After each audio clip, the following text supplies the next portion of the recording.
Banyak orang tidak percaya saya berasal usul dari Indonesia. Kok bisa ya? Tapi mancung ya. Ada ceritanya kok asal usul dari Indonesia. Kakek saya dan kakek ibu saya dan kakek saya dua-duanya kelahiran Lombok.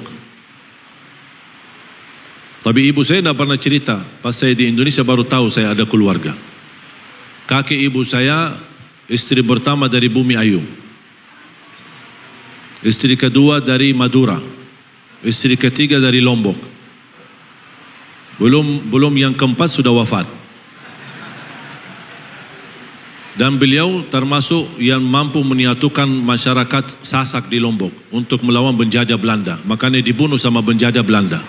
Dan beliau punya makam besar di Ampenan. Makanya ketika saya bertemu Presiden Jokowi, saya sampaikan saya sebenarnya cucu pahlawan tapi belum terdaftar. Dan makanya saya asal usul walaupun lahir besar di Madinah, semua keluarga saya lahir besar di Madinah, tapi kembali kepada Indonesia. Jadi kakek ibu saya ketika dibunuh, anaknya itu kakek saya kembali berhijrah ke Arab. Nikah di Arab, dapatlah ibu saya nikah di Arab, dapatlah saya, dan saya balik lagi ke Indonesia. Jadi saya ikhlas, walaupun saya bercita-cita ingin wafat di kota Madinah, tapi saya berdoa, ya Allah, kalau Anda takdirkan saya wafat di Indonesia tidak apa-apa. Walaupun harapan saya wafat di kota Madinah, karena Rasulullah SAW bersabda, man mata fiha kuntu lahu syahidan aw syafi'an yaumal qiyamah. Barang siapa yang wafat di kota Madinah, aku akan jadi saksi baik dan memberi syafaat. Kalau di Indonesia tidak ada jaminan syafaat.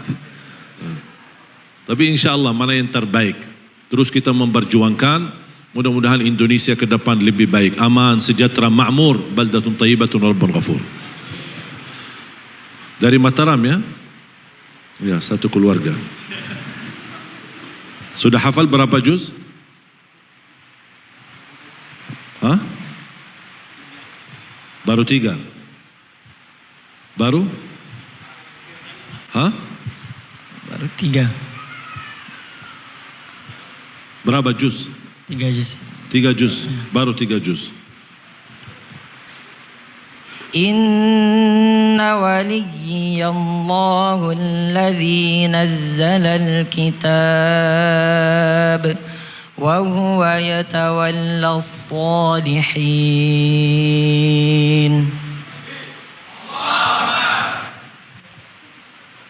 Baca ayat di atas.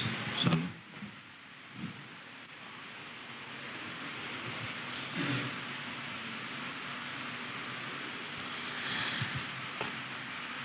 وجحدوا بها واستيقنتها أنفسهم ظلما وعلوا فانظر كيف كان عاقبة المفسدين. Sudah lihat belum? Beliau bisa tidak? Belum kan? Ya. Sekarang saya kasih cara, insya Allah dia cepat bisa. Dalam hitungan titik saja. Tidak perlu 1 menit, tidak perlu 2 menit. Cuman karena latihan ini, metode ini pertama kali, mungkin sedikit agak mengambil waktu. Tetapi kalau sudah terbiasa, itu hitungannya tidak sampai 30 detik, bisa direkam halaman pertama atau garis pertama. Dalam waktu 30 detik saja. Bagaimana cara yang baik?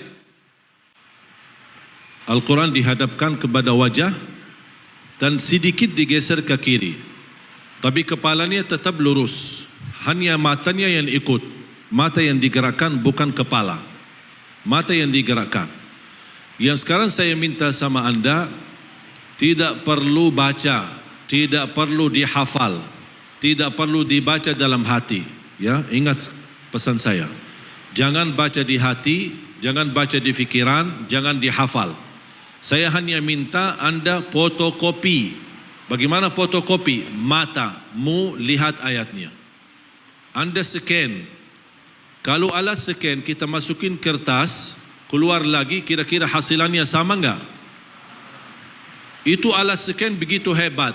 Mata kita 70,000 kali lipat lebih hebat daripada alat scan. Sekali lihat bisa terekam. Cuman karena belum terbiasa, sayang sekali tidak dimanfaatkan nikmat mata yang diberikan oleh Allah SWT. Sekarang saya bisa buktikan, bisa dia dengan cepat hafal. Sekarang saya minta anda usah baca, hanya biar mata yang fotokopi ayat yang di atas. Lihat kalimat demi kalimat, baris demi baris, hurufnya, fathah, dhammahnya, kasrahnya, semua di-scan, dilukiskan, kemudian difotokopi. Bagaimana anda bisa melihat dirinya sudah berhasil atau tidak? Tutup mata. Ada gambaran tidak? Atau masih samar? Samar. Masih samaran, ya? Belum nikah kan? Belum. Soalnya kalau nikah pasti samarannya banyak. Jadi saya minta anda tidak perlu fikir yang lain, ya? Harus rileks, tarik nafas. Buat apa tarik nafas? Dan ketika buang nafas, buang pelan-pelan, jangan buang cepat. Semakin buang nafas, lemaskan badannya, lemaskan fikirannya untuk difereskan otak. Hubungan tarik nafas untuk memfereskan otak. Semakin fresh, semakin segar, semakin cepat bisa nangkap apa yang dia lihat. Buka mata sekarang, lihat lagi. Jangan kerugi ya, santai-santai aja. Relax, ambil nafas. Ketika buang nafas, lemaskan badannya, lemaskan fikirannya. Jangan fikir yang lain. Jangan fikir yang lain. Kalau ada calonnya jangan difikirin. Abaikan aja, lupa segala urusan. Fokus cuma saat ayat itu.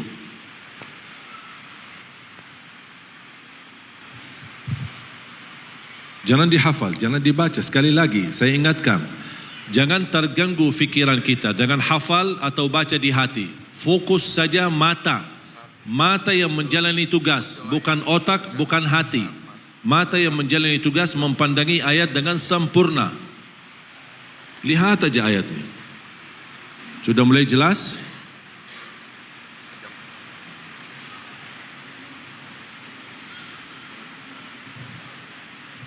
Sudah terlalu lama.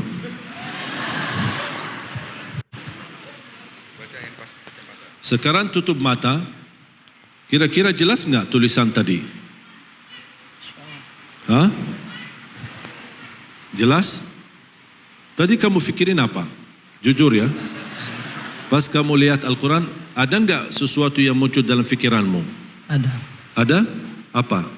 Ayat awalnya, awal ayat. Enggak, maksudnya selain ayat Al-Quran. Ada sesuatu yang muncul?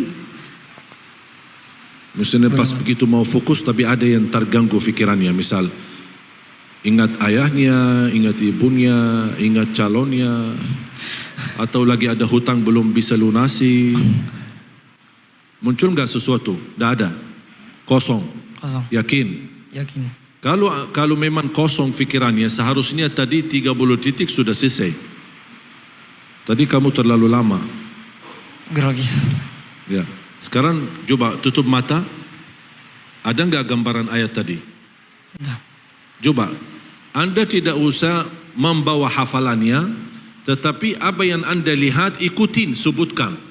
Anda lihat 2 kalimat, sebutkan 2 kalimat. Anda lihat semuanya, sebutkan semuanya. Silahkan baca. Apa yang anda lihat? Tidak ada a'udzubillahi minasyaitonir rajim. Ada lihat tadi a'udzubillahi?